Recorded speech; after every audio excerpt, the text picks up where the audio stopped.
నా వేదనకు మితి లేదు, నా శోకానికి తుది లేదు.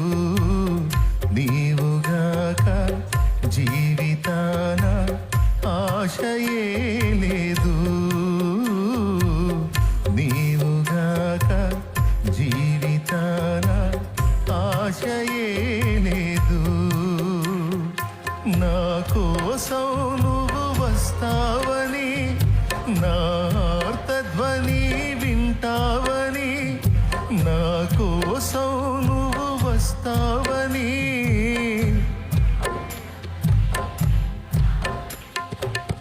ఎదురు చూస్తున్నాను, ఎదుర కాస్తున్నాను, ఎదురు చూస్తున్నాను, ఎదుర కాస్తున్నాను.